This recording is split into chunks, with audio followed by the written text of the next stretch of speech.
I just wanted to give a sort of brief post-mortem on my 7-day roguelike. Some of you may have played, but I'll show some gameplay videos just so you've got an idea of what I'm talking about as I go through. So first of all, I thought I'd better introduce my own roguelike history a bit. So I think my first exposure to roguelike games was playing Epic Rogue on my friend's 286, about 92. Then I became an Angband player, and at the same time went into ADON. So I was looking around Usenet to see if I could find any posts that sort of proved I was playing an ADON. So there's yet another stupid death in '98 there, where my character got sacrificed by a Quasit because I was trying to convert an altar and didn't quite get the whole way. Then I had a bit of a hiatus of about 8 years, but I got back into roguelike playing through the Java applet Rogue that's kicking around the internet, so that's actual Rogue. Because I probably don't have very much patience or time anymore, I was playing mainly short games like Powder and Doom RL really, bit of net hack, even though I kept getting killed by frozen eyes and kind of gave up. So, I'm sure you guys know all about the 7-day roguelike competition. Just in case you don't, write a roguelike game in 7 days. Fairly loose rules, which is good in terms of using external libraries, existing code, previous work, modifying other people's games, etc., etc. And I wasn't there, but I think, was it you who kicked it off in 2012? It was sort of a group consensus thing. So. Okay, well I found your post from Rec Games Roguelike Development in 2005, and it seems that, again, I missed your talk earlier, but there must be at least 70 games or so which you've been achieved under the auspices of this competition. So I think it's quite cool, because you get a chance to try out new ideas. You've got to keep the scope of your game small, which is something I've never really done before. And again, something I've never really done before is actually finish a game. So I really like the idea of a time limit. And to some degree, you're guaranteed an audience, you're guaranteed at least a few players, and some feedback, which is nice. So my entry was called DDRogue. I started late night on Sunday, March the 8th, and finished about 11 PM. So there was an extra hour I could have used, but at that stage I was so fed up with the whole place. Just screw it, release it. I spent 47 hours, which I think is probably about typical. I didn't take any time off, so I was working as well. And I haven't really touched it apart from playing it a bit since the end of the contest. Although I'm kind of tempted to like this release. And I wouldn't mind doing a Silverlight port, so it's up on the internet. So you have to go through a whole download, open, play thing. I think that would increase the audience. So, my ideas when I was going to write this game have an original-ish concept. So I hadn't played any roguelikes where your abilities were triggered by a particular sequence of movement. I think there are some games done this a bit, like Drash RL and that kind of thing, but I hadn't actually played them before. Don't innovate too much. If you're trying to make a game rather than a tech demo, I think it's nice to have 90% of it familiar and one new thing that people can learn. I mean, the people who will be playing 7-day RLs obviously like roguelikes, so if you make a roguelike, or a conventional roguelike, not unlike Rogue or NetHack or something, then people are probably going to like it. I started with a simple, generic, but really just simple engine I'd written before. I didn't think I could write a whole game and get to a level I wanted to achieve with something that's actually fun in under 50 hours. So I used libtcod, however you pronounce it, the .NET version, which I think is really great, and saves you having to type in A-star framework view algorithms. And I use C#, which I think is more forgiving than C++ or C. If there's an exception, it tells you where it is, where it was thrown, what happened. My experience of using C++ and C is you have to go in with GDB and start breaking on __ throw, and I would spend all my time to debug that. So I think that definitely paid off. And I think having a bit of a plan is helpful. I just had sort of like Tuesday combat, Wednesday monsters, etc., etc. So I knew I was keeping relatively on track. And if something seems to be working, then go with it. You haven't got a lot of time to make a lot of, should I do that, should I not do that kind of decisions. Oh, this seems to be cool, okay, I'll include it. So, if you haven't played my game before, it's mostly traditional roguelike, 15 levels with permadeath. There are special moves integrated into a movement system, which is really mainly the topic of this talk, so I'll tell you a bit about that in future. There's a few different monster AIs, I put in difficulty levels, which I'd seen in DDRogue, which I think worked really well. There's not a sort of traditional, conventional experience system. Like a few games in the 7-day RL competition, you get levels and, in this case, special abilities just by finding items. So the game's really a sort of item hunt with monsters. These appear in a random order, more or less, so the game is a little bit randomised. And there's a plot, kind of, as in there's some text. And 6 different endings, which I've only ever seen people other than me get one of. I don't know how well that worked. So I'll try and show, if it works on this projector, a few quick videos of the game. You see that? Okay. So, as I say, there's a plot in the game, but you can turn it off here. Have you played it before? Don't want to see it again. So that's an example of one of the plot panels, and there was no time to read it, but pop up as you're going around. I think this might be slightly faster than I actually recorded it. What's the blue stuff? The blue stuff, I got that question on using it actually, is actually water. So that's a potion, and here I've picked up one of these items. I say the items that make you advance. So there's a bit of plot here. This is an item that teaches you a special move. So in this case, rather than bumping into a monster, you move around it, and each attack does increasing amounts of damage. So here I've got a ferret, so I'm going to try and, I think, lure it out, and then come in and sort of do this special move. Only took one. You'll see a bit more of that, it's a little bit tricky to see. But basically, with this special move, you hit somebody, and then you move around them. And so I'm not actually running into it, I'm just moving around it, but that does an increasingly damaging attack, basically. It's a kind of chain. So the more you do, the more damage you do. So really I'm now just making sure I get all the items on this level. Here's another one. This is a sort of advancement item, but it also gives you vampiric regeneration. So the idea was to give a kind of pace to the game. Basically, when you hit somebody, you regain hit points, but if you go over your maximum, they sort of decay away. So it was to give a bit of pace. I don't think it really worked. I don't think the balancing was quite right. The red exclamation marks are potions. There's quite a lot of those in the game. They're really the only pick-up item. Okay, so that's the first level. Okay. This demonstrates a few more of the special moves. Again, I'll show you more in future. Here I've stopped. I pressed dot, and I kind of charged at the monster. It does a charge attack. So, okay, there's my inventory. I do actually have randomized potions and naming, but I don't know if anyone cares about that. Here I'm going to do one of these moving around attacks on the goblin. And here I do a different attack. So what I do, you can go up to a wall, jump over a monster, and then kind of backstab it. This is quite a powerful attack. It's quite good fun. So again, I'm kind of wondering, how do I cope with these monsters? So I sort of wander around ineffectively a bit. Go through those ferrets, and then I do again another vault over that thing and backstab it. And these are the kind of irritating missile creatures, which I'll talk a bit more about in the future. You have to run those ones down in a conventional kind of fashion. So again, that was a sort of moving around attack. Okay, so I hope that gives you a bit of an idea. As I say, I'll show you some more videos in the future. So just in terms of how my week turned out, I started with, as I say, this basic engine. It wasn't particularly aimed at any kind of roguelike game. And it wasn't one of these, ultra clever, cool, does everything engines. It was really a libtcod wrapper. Basic input and display, and I had a couple of dungeon generators which I wrote before I started.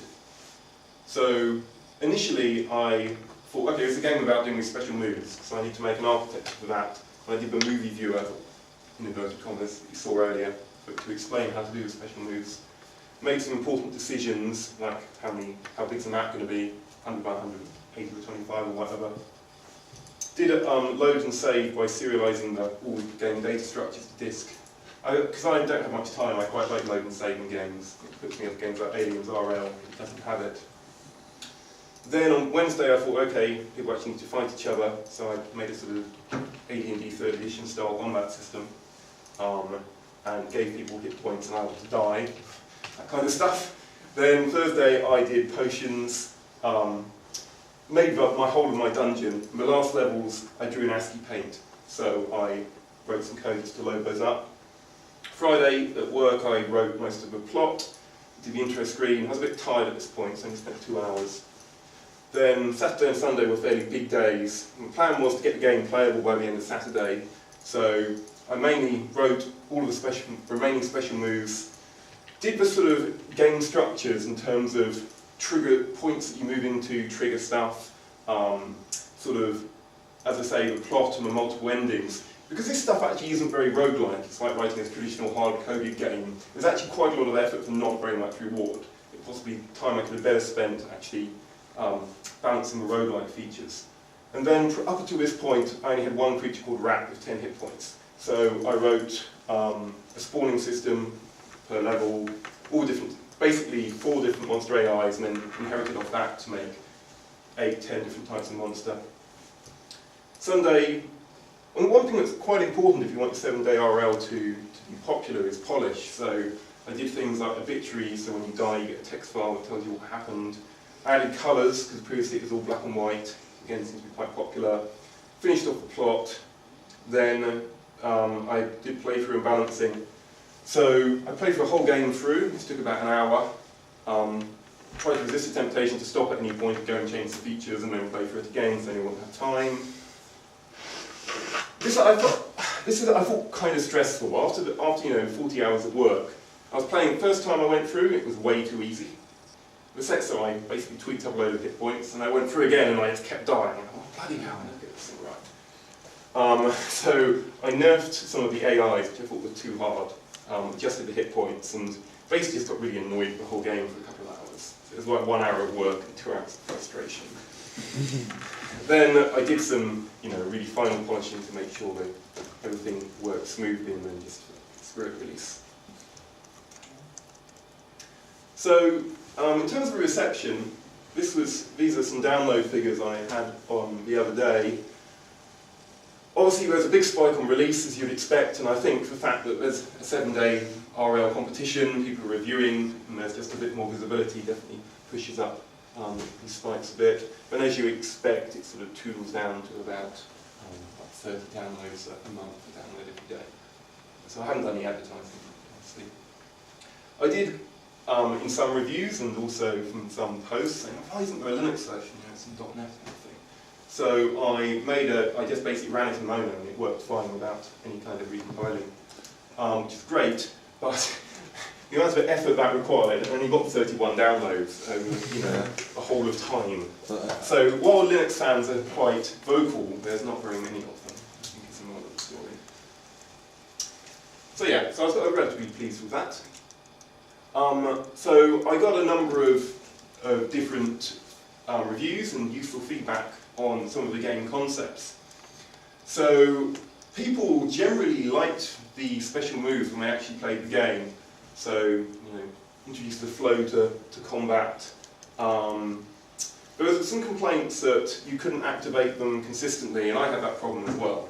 So, A, it's getting used to it, and B, there are a few bugs lying around that make things a little bit tricky. But it doesn't distract too much from the game experience, I think.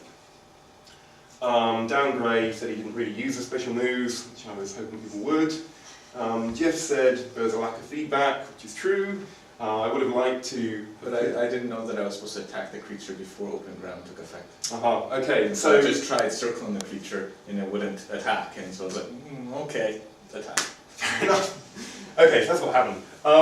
So feedback from the special moves generally, like the idea, implementation, left a little bit to be desired, but some people seem to get on with it better than others. The other thing that got a lot of feedback was these plot panels that appeared. Some people thought, wow, this is a cool way of bringing me into a short game. Other people were like, the text words that I found, frankly, annoying. So you can't please everyone all the time. I felt this was a slightly harsh review, given that at the start of the game is an option, do you want the text panels, yes or no? So, hit no, Mr. Appley. And then in the Simon Games vote, it came out top of the general category, so so I was pleased about that, with like a huge 11 votes. An easy to win medal. So, looking back on the game, what worked well? Well, the concept of special moves I quite liked. On Monday when I was programming them, I thought, I'll try this out then. Played it a bit, thought, yeah, this is actually quite good fun. I like the wall vault, I like moving around enemies, it changes the roguelike experience a bit. I think making a game that's complete and polished really helps if you want to get plays and good reviews. The colours were nice, I only added them in like 20 minutes. I got some feedback, wow, you balance the colours really well. I spent ages doing that. No, pick ones which have had nice sounding names. I quite like the plot. It was obviously a little bit controversial and it did take quite a lot of work. Difficulty levels I thought were good. Again, I like this in Doom Morale. You can play easy and you can expect to get through it maybe in the second or third try. Medium is a bit harder, you have to use the special moves a bit more. I didn't really balance hard at all and I never played it, so I don't think that's possible. So there's a lot of debate on RGRD about how to write roguelike games, and I did a way which always gets slammed, which is basically not to have any XML configuration files, not to have any kind of generic culling system, but basically just to do an entire class-based design. So I have, item on the map, which inherits into monster, which inherits into monster with this AI, which inherits into, say, ferret, for example. And so it means you end up with a million files. I've got about 120 files in a project, and it took me 5 or 6 days to write. But, and okay, it's probably not very extensible in the end. You'll find, I want to inherit off this and this, and I can't really. But I thought for a simple game it worked pretty well. So I like to advocate that system, given that it gets such a bad press. And I've never had a crash in game, which I think is testament to how good C# is for not allowing you to do silly things that give you bad pointers, for example.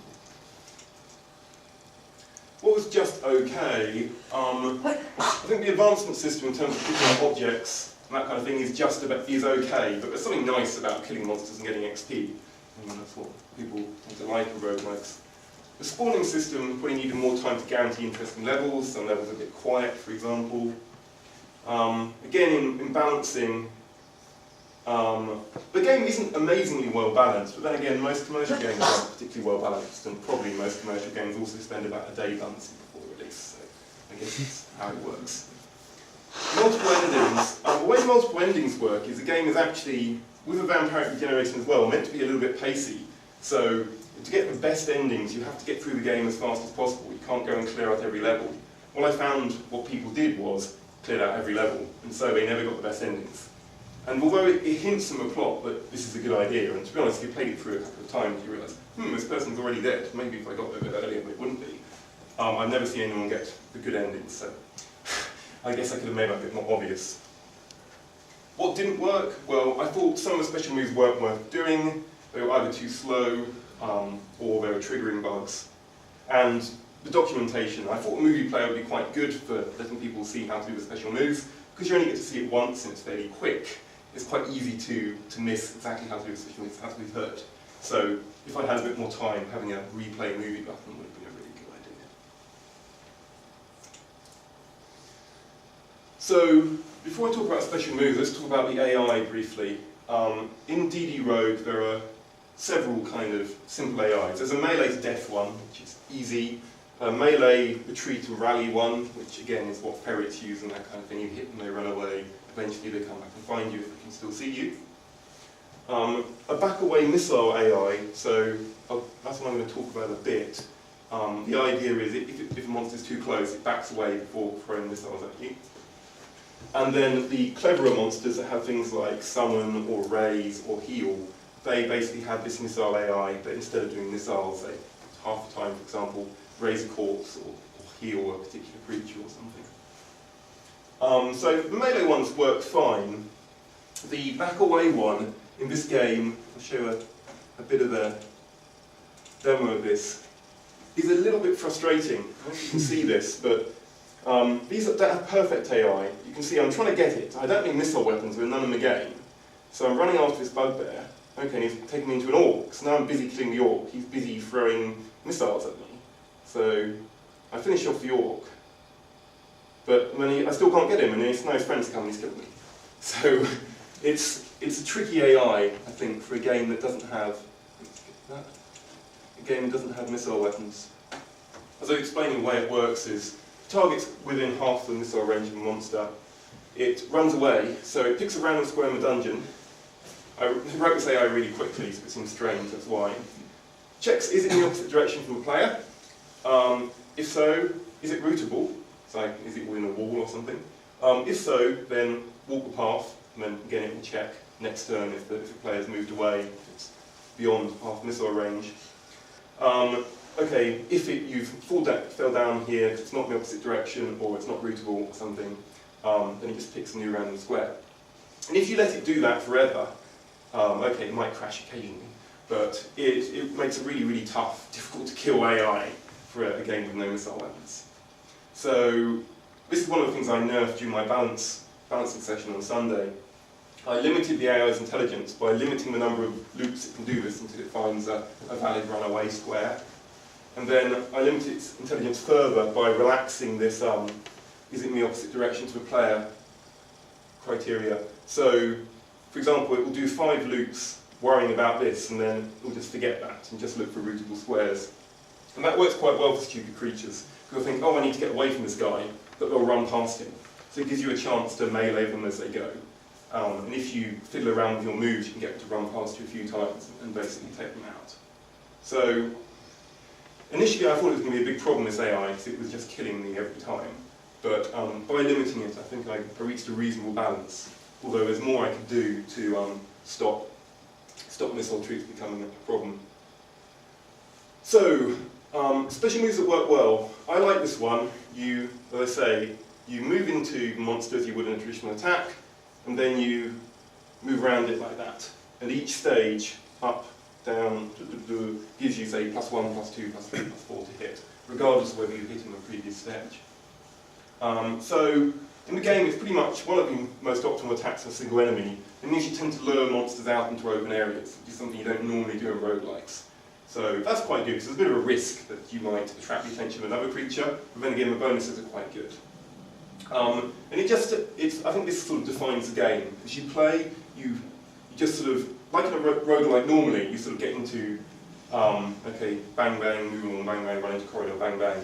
In DDRogue, you sort of go, oh, around the creature, around the creature, around the creature. It becomes like the way you play the game. The other move I liked quite a lot was this wall vault one. As I say, you push into a wall, you push away to jump over the creature, and then you can come in and backstab it, which gives you a big bonus. So again, that feels pretty good. It's also useful for escaping from tricky situations. I'll show you a video of that in just a sec. The only disadvantage of this one, you're actually next to this rat for quite a long time before you get to attack it. So you have to take quite a considerable hit in terms of number of attacks. In the game I cheat a bit, and once you've done this move, I give you a big speed boost. So you can basically carry out this attack for free. So, put this one on repeat. So this is just another example of the walking around a monster attack. Sorry, annoying thing.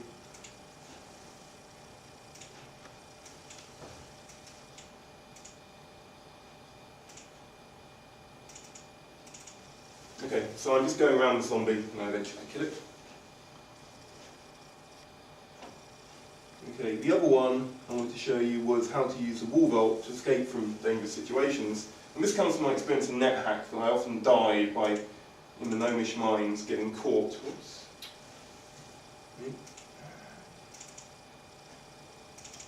Getting caught in a little corner like this.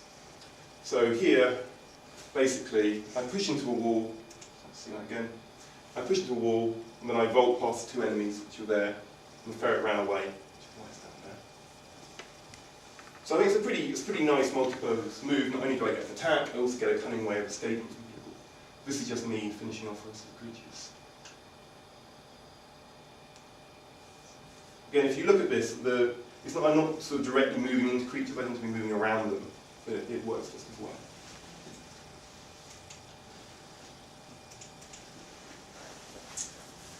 Other attacks that worked okay This one is pretty interesting.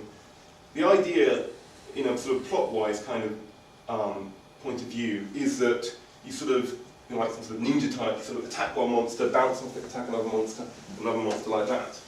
So, in the video, you can see that you basically attack one monster, you push into it, then you just move to your adjacent to another monster, that gets attacked. You move to adjacent to another monster, that gets attacked, etc., etc. And that basically goes on for, I think, 5 stages. And again, there's increasing bonuses to doing this. But sort of surprisingly, the reason this is really good in the game is that you get to move and attack simultaneously. Normally in a roguelike, if you attack, that's your move for the go. In this one, you sort of move and you attack something adjacent to you. This actually allows you to beat the missile AI, because it will move away. You'll move up to it and attack it. Normally, you move up to it, it runs away. You move up to it, it runs away. Now you move up and attack. So it turned out to be basically the saviour of the game against missile troops. Try and show you that. Okay, ooh, what's up with my Winamp? I don't know. Okay, so this G is a big problem. It's a sort of razor type creature. So I move in, he tries to run away. What I do now, I attack the ferret, then I move past the goblin and attack that, then I jump up to here. He would normally move away, so I take out that one first. You see, I move up and I attack him as well. Normally he would have ran away in that situation, because it's part of one of these sequences. He doesn't get a chance. Just see that again. Okay, so we do attack the goblin witch. Just move left, that attacks the ferret. Move diagonally, that attacks the goblin. Move left, that attacks the ferret. Move diagonally, that attacks the goblin witch. And particularly because of the fact that your bonuses stack, it means it's a very effective attack against missile troops.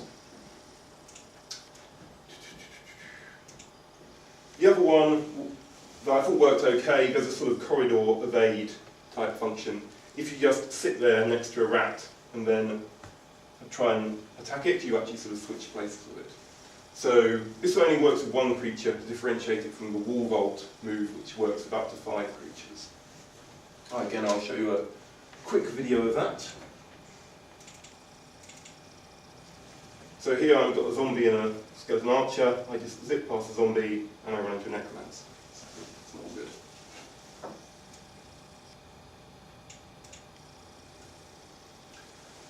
So I had a few moves in the game which I thought didn't work so well.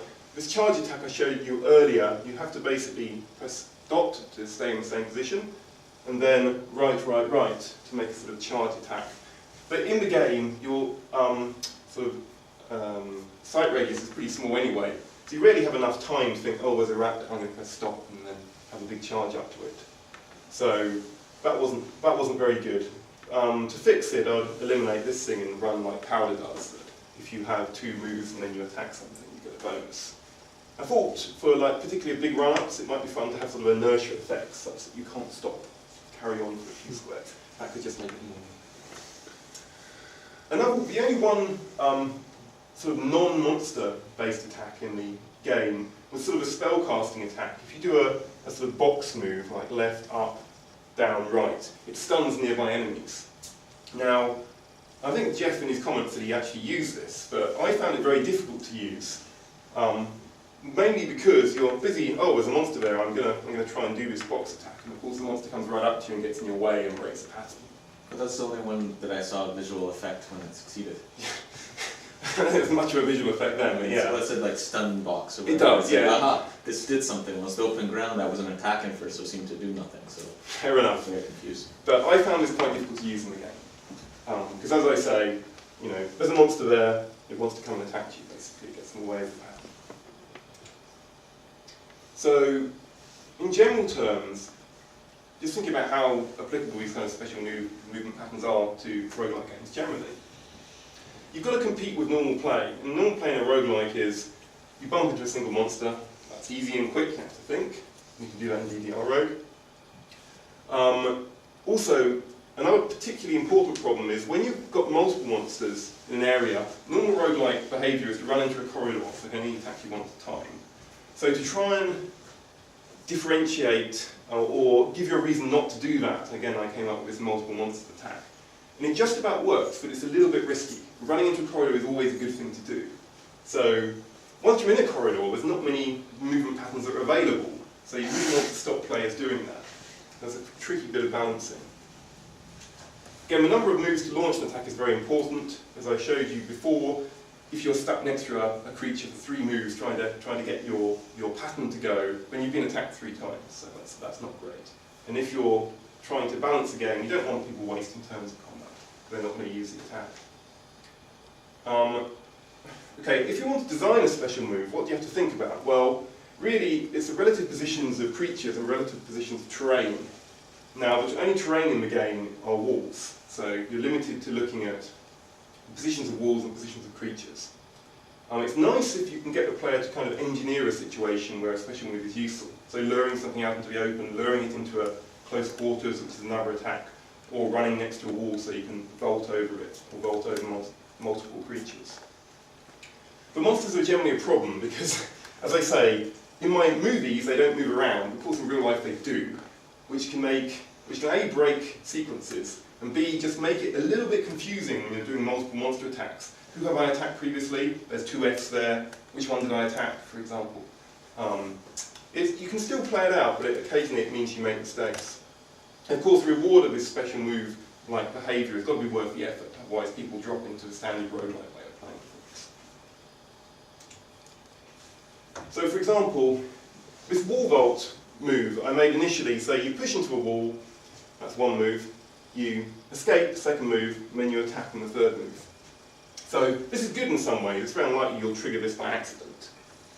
On the other hand, you could pare down one of these moves by just making, okay, there's a mistake here. If you just make the first move just pushing into a wall, then you think, okay, it's pretty obvious that guy intends to do a wall vault.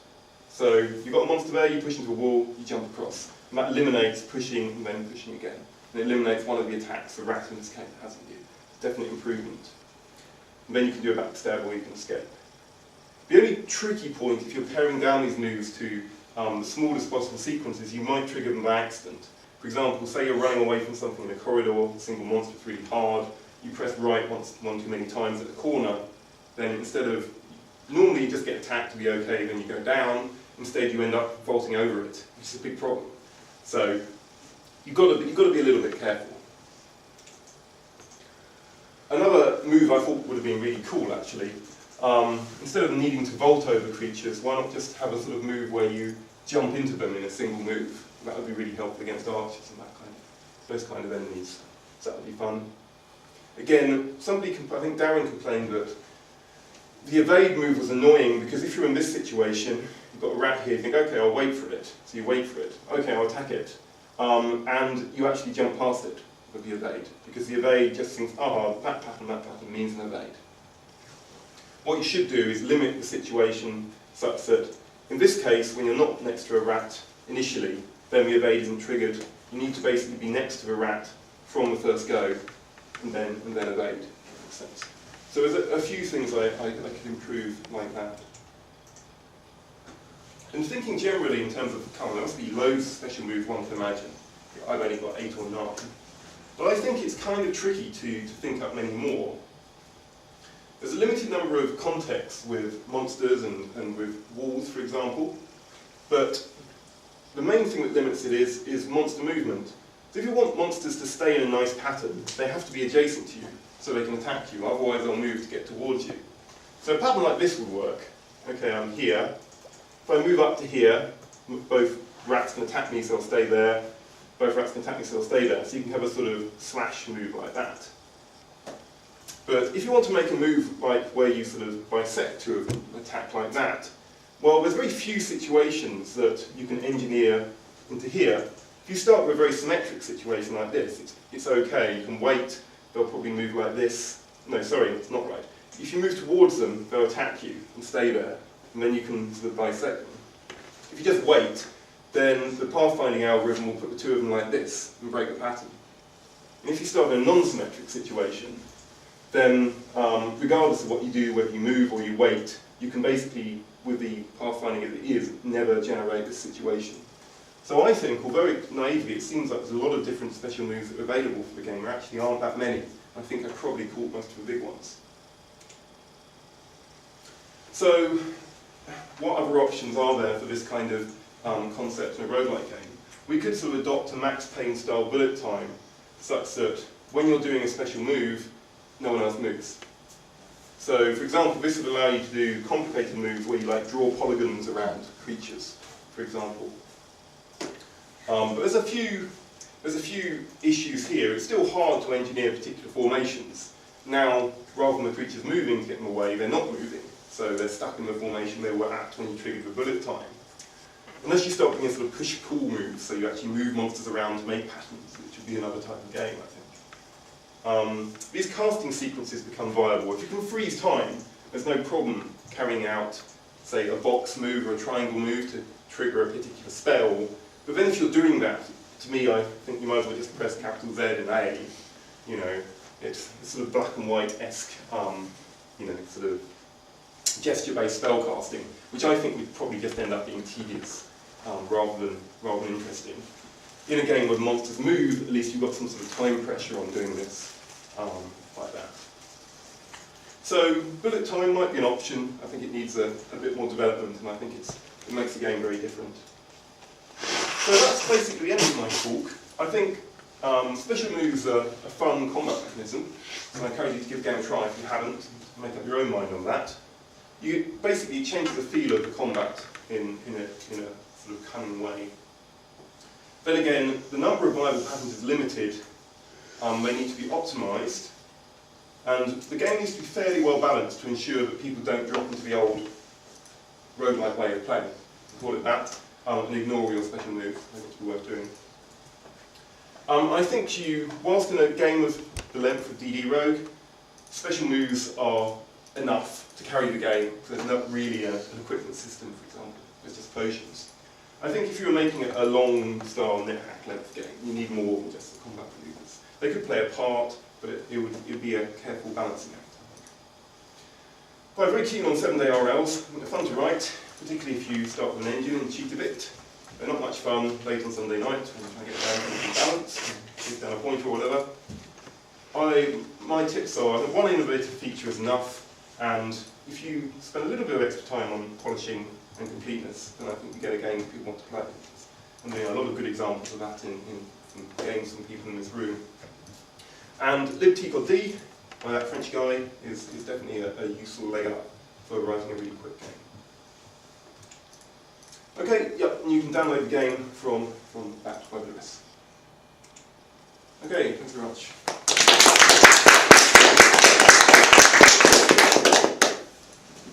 Just a second.